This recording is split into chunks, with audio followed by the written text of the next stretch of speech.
എല്ലാവർക്കും നമസ്കാരം. ഇതിനു മുൻപ് ആശ്രമത്തിൽ നിന്ന് പുറത്തിറക്കിയ കുറേ അധികം പുസ്തകങ്ങളുണ്ട്. ഇതെല്ലാം കൃഷ്ണാജിയും അദ്ദേഹത്തിൻ്റെ ജിജ്ഞാസുക്കളായ ശിഷ്യരും തമ്മിലുള്ള സംഭാഷണങ്ങളാണ്. ഈ സംഭാഷണങ്ങൾക്ക് ഒരുപാട് പ്രത്യേകതകളുണ്ട്. നമ്മളിത് വായിക്കുന്ന സമയത്ത് ആ പ്രത്യേകതകളെക്കുറിച്ച് നമുക്ക് വലിയ ബോധ്യമൊന്നും വന്നെന്ന് വരില്ല. അതിൻ്റെ ഒരു പശ്ചാത്തലം അറിഞ്ഞെങ്കിലേ പറ്റുള്ളൂ. നമ്മുടെ ഗുരുക്കന്മാർ പലപ്പോഴും നമുക്ക് തരുന്ന ശിക്ഷണങ്ങൾ ഒരുപാട് ഗഹനമായിരിക്കും. ഒരിക്കൽ ശ്രീ അരവിന്ദോ ആശ്രമത്തിലേക്ക് ഒന്ന് രണ്ട് ഫോട്ടോഗ്രാഫർമാർ വന്ന് അരവിന്ദോ ആശ്രമത്തിലെ അമ്മയോട് പറഞ്ഞു, ഞങ്ങൾക്ക് ഒരു മത്സരത്തിൽ പങ്കെടുക്കാനാണ്, അതുകൊണ്ട് എന്തെങ്കിലും ഒരു ഗൈഡൻസ് തരണം എന്നാവശ്യപ്പെട്ടു. അപ്പോൾ അരവിന്ദാശ്രമത്തിലെ അമ്മ പറഞ്ഞു, you simply look in to the beings of things. അസ്തിത്വത്തിൻ്റെ അഗാധതകളിലേക്ക് ഇറങ്ങിപ്പോവുക, എന്നിട്ട് ഭൗതികമായ ഒരു ചിത്രം കൊടുക്കുക. ഇത് കേട്ട ഫോട്ടോഗ്രാഫർ ഒന്ന് രണ്ട് വളരെ സിമ്പിളായ ചിത്രങ്ങൾ എടുക്കുകയും അത് അന്താരാഷ്ട്ര പ്രശസ്തി ആർജിച്ച ഒരു മത്സരത്തിന് കൊടുക്കുകയും അതിൽ സമ്മാനം നേടുകയും ചെയ്തു. ചിത്രം ഇത്രയേ ഉള്ളൂ. ഒരു ഫ്ലവർ വേസിൽ ഒരു ചെടി നിൽക്കുക, അതിൻ്റെ ഇലകളും പുഷ്പങ്ങളും കൂമ്പി നിൽക്കുക, വിടർന്നിട്ടില്ല. ഇത്രയേ ഉള്ളൂ ഫോട്ടോ. പക്ഷേ അതിൻ്റെ അടിയിൽ ഒരു അടിക്കുറിപ്പുണ്ട്, മെഡിറ്റേഷൻ. ഈ അടിക്കുറിപ്പും ഈ ചിത്രവും കൂടെ ചേരുമ്പോഴാണ് ഗഹനത വരുന്നത്. ഈ സസ്യം ധ്യാനിക്കുകയാണ് എന്ന ഒരു അർത്ഥതലമാണ് ഈ ഫോട്ടോ നൽകുന്നത്. പക്ഷേ അതിനേക്കാൾ ഒരുപാട് ഗഹനതലങ്ങളിലേക്ക് ഇത് പോകുന്നുണ്ട്. ഏകാഗ്രമാകുമ്പോൾ മനസ്സ് കൂമ്പുന്ന ഒരവസ്ഥയിലേക്ക് വരുമ്പോഴാണ് അത് ധ്യാനമായി മാറുന്നത് എന്ന് വ്യഞ്ജിപ്പിക്കുന്നുണ്ട്. ഇതുപോലെ ഗഹനമായ രീതിയിൽ വ്യഞ്ജിപ്പിക്കുന്ന സംഭാഷണങ്ങളാണ് കൃഷ്ണാജിയുടെ ഉത്തരങ്ങൾ. അത് ഇതിനു മുൻപുള്ള പുസ്തകങ്ങളിലും അങ്ങനെ തന്നെയാണ്. ഒരു കാര്യത്തെക്കുറിച്ച് ഒരു ജിജ്ഞാസു ചോദ്യം ചോദിക്കുമ്പോൾ ജ്ഞാനത്തിൻ്റെ വളരെ അഗാധതയിൽ നിന്നാണ് ആൻസർ വരുന്നത്. അതുകൊണ്ട് ഒരു തവണ വായിച്ചാൽ അത് മനസ്സിലാകണമെന്നില്ല, ഒന്നിൽ കൂടുതൽ തവണ നിർബന്ധമായും ഈ ഉത്തരങ്ങൾ വായിക്കേണ്ടി വരും. ഗഹനത അങ്ങനെയാണ് അത് ഗീതയോടടുത്ത് വരുന്നത്. ഗീതം എന്ന് പറഞ്ഞാൽ ഇതിനെ ഇംഗ്ലീഷിലേക്ക് വളരെ പ്രസിദ്ധനായ ഒരു എഴുത്തുകാരൻ ഇംഗ്ലീഷിൽ ട്രാൻസ്ലേറ്റ് ചെയ്തിരിക്കുന്നത് ദി ഡിവൈൻ സോങ് എന്നാണ്, ഭഗവത്ഗീതയെ. ഇദ്ദേഹത്തെ പിന്നീട് ഒരു സമ്മേളനത്തിൽ വെച്ച് ഞാൻ കണ്ടപ്പോൾ അദ്ദേഹത്തോട് ചോദിച്ചു, ഈ സോങ് എന്ന് പറഞ്ഞാൽ എന്താ അർത്ഥം? അദ്ദേഹം പറഞ്ഞു, അത് സോങ്, നമ്മൾ പാടുന്നത്. പക്ഷേ ഇവിടെ ഭഗവത്ഗീതയിൽ ആ ഗീത എന്ന് പറയുന്ന വാക്കിൻ്റെ അർത്ഥം സോങ് എന്നല്ല. ഭഗവത്ഗീത എന്നതിനെ ഡിവൈൻ സോങ് എന്ന് ട്രാൻസ്ലേറ്റ് ചെയ്യാൻ പറ്റില്ല.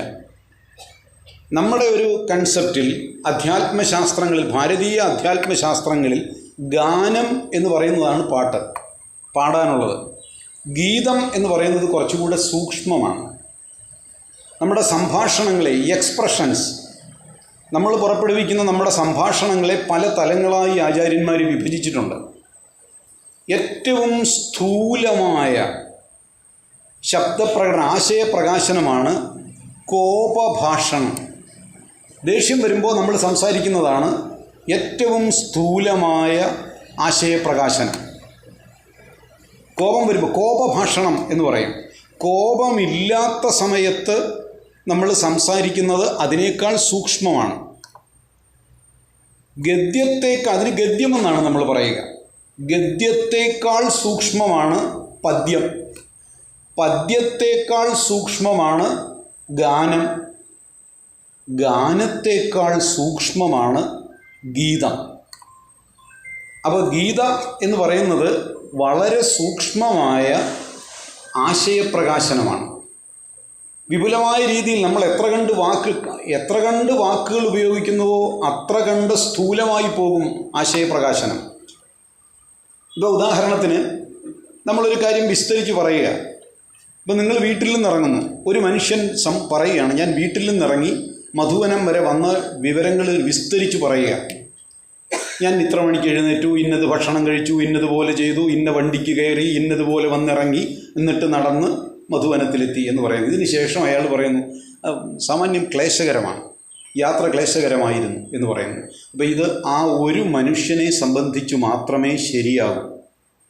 അർത്ഥവ്യാപ്തി ചുരുങ്ങി എന്നർത്ഥം. കാരണം ആ ഒരു മനുഷ്യനാണ് ഇതിനകത്ത് പറഞ്ഞിരിക്കുന്ന എല്ലാ കാര്യങ്ങളും ചെയ്തിരിക്കുന്നത്. ഇനി ആ മിനിറ്റുകൾ നീളുന്ന സ്റ്റേറ്റ്മെൻറ്റിനെ നമ്മൾ ചുരുക്കുന്നു എന്നിരിക്കട്ടെ. വീട് മുതൽ ആശ്രമം വരെയുള്ള യാത്ര ക്ലേശകരമായിരുന്നു എന്നാണ് പറയുന്നതെങ്കിലോ, വീട്ടിൽ നിന്നിറങ്ങി ആശ്രമം വരെ പോകുന്ന എല്ലാവരെയും അത് ബാധിക്കും. അർത്ഥവ്യാപ്തി വർദ്ധിച്ചു എന്നർത്ഥം. ആ വാക്യം നമ്മൾ വീണ്ടും ചുരുക്കുന്നു. ചുരുക്കിയിട്ട് യാത്ര ക്ലേശകരം എന്ന് മാത്രം പറയുന്നു എന്നിരിക്കട്ടെ. അപ്പോൾ ലോകത്ത് ചെയ്യുന്ന എല്ലാ യാത്രകളും അതിൻ്റെ അകത്ത് വരും. അപ്പോൾ കുറച്ചുകൂടി അതിൻ്റെ അർത്ഥവ്യാപ്തി വർദ്ധിച്ചു. ഇനി നമ്മൾ അടുത്ത സെൻറ്റൻസായിട്ട് പറയുന്നത് ക്ലേശം എന്ന് മാത്രം പറയുന്നു എന്നിരിക്കട്ടെ. അപ്പോൾ അതിൻ്റെ അർത്ഥവ്യാപ്തി എന്തുമാത്രമാണ്? ലോകത്തുള്ള എല്ലാ ക്ലേശങ്ങളും അതിൽ വരും. അപ്പോൾ എത്ര കണ്ട് ആശയപ്രകാശനം സൂക്ഷ്മമാകുന്നുവോ അത്ര കണ്ട് അതിന് അർത്ഥവ്യാപ്തി വർദ്ധിക്കും. നമ്മുടെ അധ്യാത്മശാസ്ത്രങ്ങൾ, ഭഗവത്ഗീതയാവട്ടെ, ഉപനിഷത്താവട്ടെ, വേദമന്ത്രങ്ങളാവട്ടെ, ഈ പ്രമാണ ഗ്രന്ഥങ്ങളുടെ മുഴുവൻ അർത്ഥവ്യാപ്തി ഇങ്ങനെ വരുന്നതാണ്. അത് വളരെ കുറഞ്ഞ വാക്കുകളിൽ വളരെയധികം കാര്യങ്ങൾ വ്യഞ്ജിപ്പിച്ചിരിക്കുന്ന രചനകളാണ്. ഇത് പറയാൻ കാരണം ഗതിഗീത എന്ന ഈ പേര് ഈ ഗ്രന്ഥത്തിന് ചേരും എന്ന് സമർത്ഥിക്കാൻ വേണ്ടിയാണ്. വളരെ ഗഹനമായ, വളരെ സ്ഥൂലമായ ഒട്ടേറെ കാര്യങ്ങൾ വളരെ ചുരുങ്ങിയ വാക്കുകളിൽ വ്യഞ്ജിപ്പിക്കുകയാണ് കൃഷ്ണാജി ഇതിനകത്ത് ചെയ്തിരിക്കുന്നത്. അപ്പോൾ ഇതിൻ്റെ ഒരു പ്രത്യേകത, രണ്ടാമത്തെ പ്രത്യേകത, ഇത്തരത്തിൽ വ്യഞ്ജിപ്പിക്കാൻ സാധിക്കുന്നത് ജന്മാന്തര സുകൃതം കൊണ്ട് മാത്രമേ ഒക്കൂ. ഏതെങ്കിലും നമ്മുടെ ഒരു പാരമ്പര്യമനുസരിച്ച് ഗുരുവിനോട് അടുത്തു കഴിഞ്ഞാൽ പിന്നെ ഗുരുവിൽ നിന്ന് കൃപ നമ്മിലേക്ക് വരാൻ തുടങ്ങും. പിന്നീടത് മോക്ഷാവസ്ഥ എത്തുന്നത് വരെ ഈ കൃപ പ്രവഹിച്ചുകൊണ്ട് തന്നെ ഇരിക്കും. അപ്പോൾ 1-2 ജന്മങ്ങൾ കഴിയുമ്പോൾ കഴിഞ്ഞ ജന്മത്ത് പഠിച്ചിട്ടുള്ള, അല്ലെ അതിന് മുൻപിലത്തെ ജന്മങ്ങളിൽ പഠിച്ചു വെച്ചിട്ടുള്ള അറിവുകൾ മുഴുവൻ ഓരോ ജന്മത്തിലും ആവർത്തിച്ചു കൊണ്ടിരിക്കും. ഈ പാർവതീ ദേവിയെ വിദ്യാഭ്യാസം ചെയ്യിച്ചതിനെക്കുറിച്ച് കുമാരസംഭവത്തിൽ കാളിദാസൻ പറയുന്നുണ്ട്. ശരൽക്കാലത്തെ ഗംഗയിൽ അരയന്നങ്ങൾ വന്നിറങ്ങുന്നത് പോലെ ഓരോ ശരൽക്കാലം വരുമ്പോഴും ഗംഗയിൽ അരയന്നങ്ങൾ വരും. ശരൽക്കാലം കഴിയുമ്പോൾ അതങ്ങ് തിരിച്ചു പോകും. അപ്പോൾ ഗംഗയിൽ അരയന്നങ്ങൾ വന്നിറങ്ങുന്നത് പോലെ വിദ്യാഭ്യാസകാലത്ത് മേധാവിനിയായ പാർവതീദേവിയിൽ മുജ്ജന്മ വിദ്യകൾ വന്നണഞ്ഞു എന്ന് പറയുന്നുണ്ട്. പ്രവേദിരേ പ്രാക്തന ജന്മവിദ്യ എന്നാണ് കാളിദാസൻ പറയുന്നത്. പ്രാക്തന ജന്മങ്ങളെന്ന് പറഞ്ഞാൽ മുൻപുള്ള ജന്മങ്ങളിലെ വിദ്യകൾ മുഴുവൻ വന്ന വിദ്യാഭ്യാസകാലത്ത് വന്നണഞ്ഞു എന്നാണ് പറയുന്നത്. അപ്പോൾ ഒരു ജന്മം നമ്മൾ നോക്കുമ്പോൾ ആ ജന്മത്ത് പ്രത്യേകിച്ച് വിദ്യാഭ്യാസം ചെയ്തിട്ടില്ലെങ്കിലും ഇതൊരു തുടർച്ചയാണ്. അപ്പോൾ ഈ തുടർച്ചയിൽ നിന്നാണ് നേരത്തെ തന്നെ ജ്ഞാനമണ്ഡലത്തിലേക്ക് പ്രവേശിക്കാൻ സാധിക്കുന്നത്. കൃഷ്ണാജിയുടെ വാക്കുകളുടെ ആധികാരികത അല്ലെങ്കിൽ പ്രാമാണികത അങ്ങനെ വരുന്നതാണ്. മുൻപുള്ള ജന്മങ്ങളിൽ ഗുരുവിൻ്റെ കൃപ കൊണ്ട് സമാർജിച്ച അറിവുകളാണ് വളരെ സൂക്ഷ്മ രൂപത്തിൽ കൃഷ്ണാജിയുടെ വാക്കുകളിൽ നിന്ന് വരുന്നത്. ഇതാണ് അദ്ദേഹത്തിൻ്റെ കൃതികളുടെ മാഹാത്മ്യവും. അപ്പോൾ ഈ ഗതിഗീത ഇതിനു മുമ്പ് പ്രസിദ്ധീകരിച്ച അതേ കൃതികളുടെ ചുവട് പിടിച്ചാണ് മുൻപോട്ട് പോയിക്കൊണ്ടിരിക്കുന്നത്. ഗീതയാണ്, സൂക്ഷ്മമായ ആശയപ്രകാശനമാണ്. എൻ്റെ വാക്കുകൾ ഉപസംഹരിക്കുന്നു. എല്ലാവർക്കും നമസ്കാരം.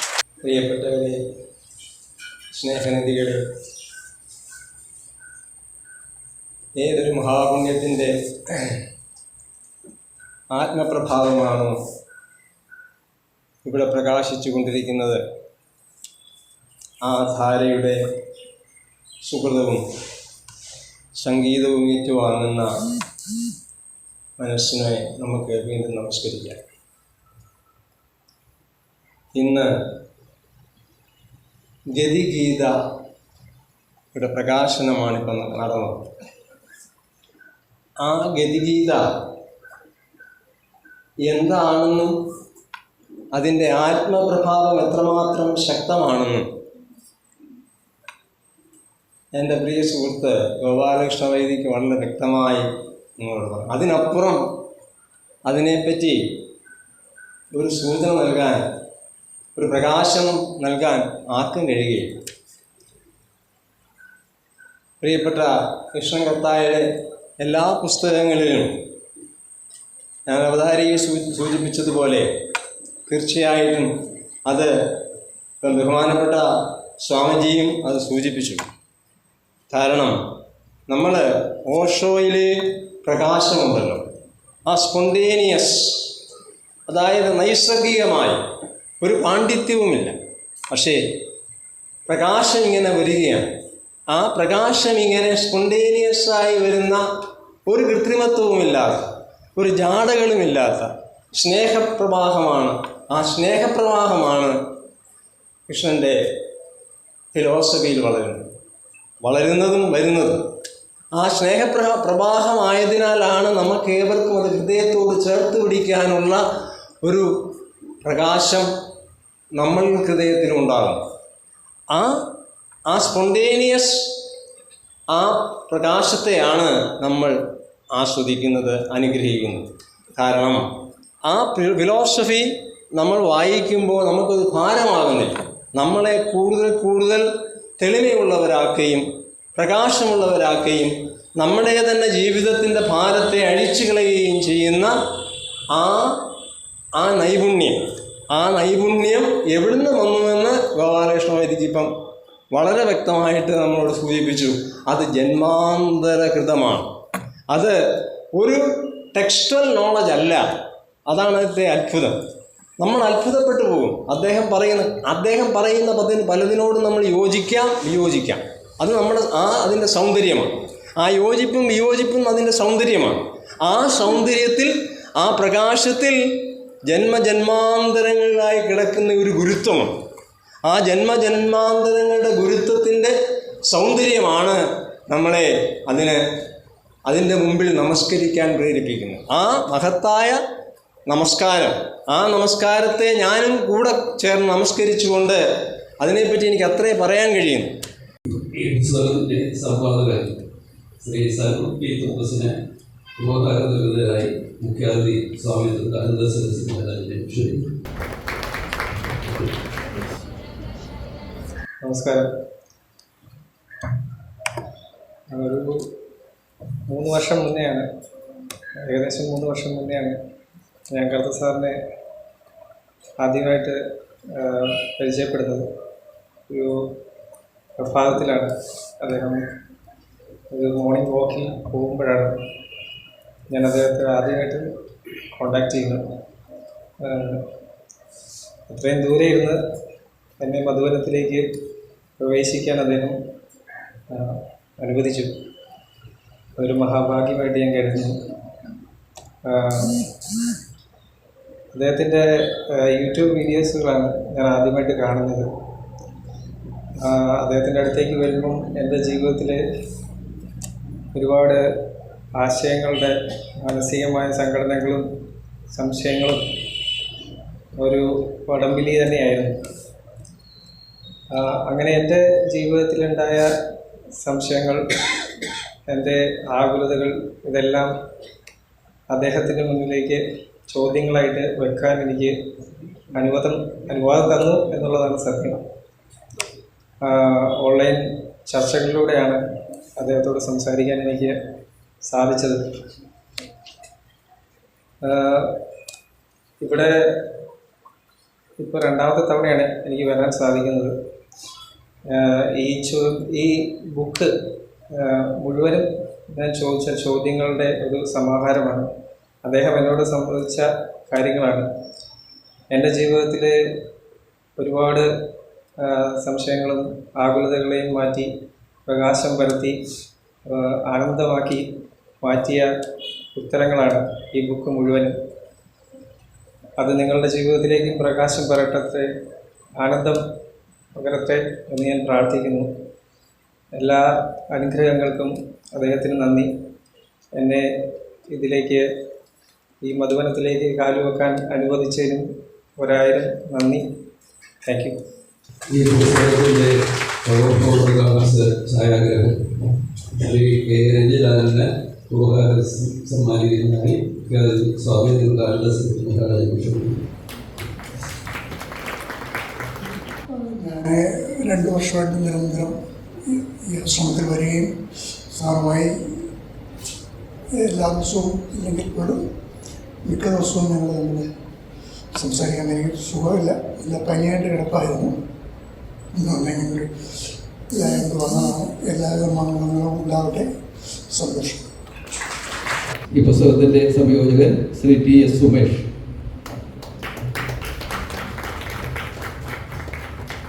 നമസ്കാരം.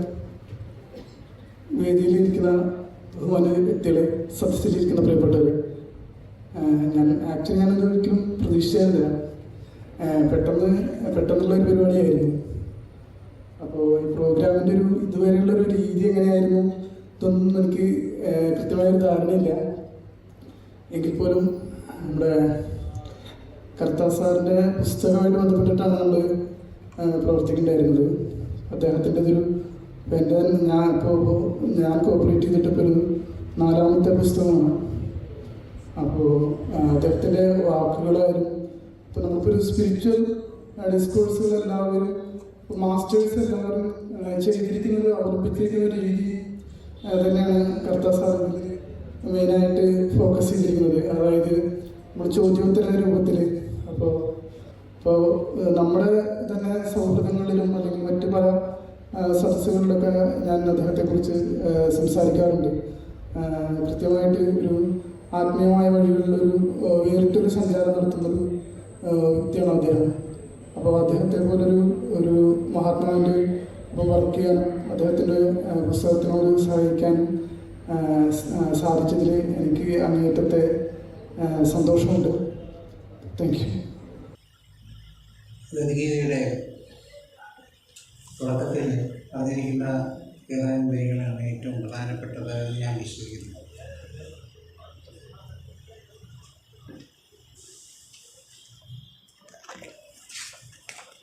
ഗതിയെക്കുറിച്ചാണ്. ഒരു ബിന്ദുവിൽ നിന്ന് തുടങ്ങി വൃത്താകൃതിയിൽ അതേ ബിന്ദുവിലേക്ക് സഞ്ചരിച്ചു കൊണ്ടിരിക്കുന്നതാണ് ഈ പ്രപഞ്ചത്തിലെ ഓരോ കണികയുടെയും ജീവിതം. അനന്തമായ ആ യാത്ര ഓരോ പ്രാവശ്യവും പുനർഗമിക്കുമ്പോൾ കൂടുതൽ ഗുണസമ്പുഷ്ടമായി തീരുന്നു. ഒരു ഇടവേളയിൽ ആ വൃത്തം ഇല്ലാതാവുകയും വീണ്ടും പുനരാരംഭിക്കുകയും ചെയ്യുന്നു. നിദ്രയിൽ നിന്ന് ഉണരുന്നത് പോലെ ബോധത്തിൽ നിന്ന് ബോധത്തിലേക്ക് തിരിച്ചെത്തുന്ന ആ നിത്യതയിൽ വൈവിധ്യമുള്ളത് ഗതിക്കാണ്.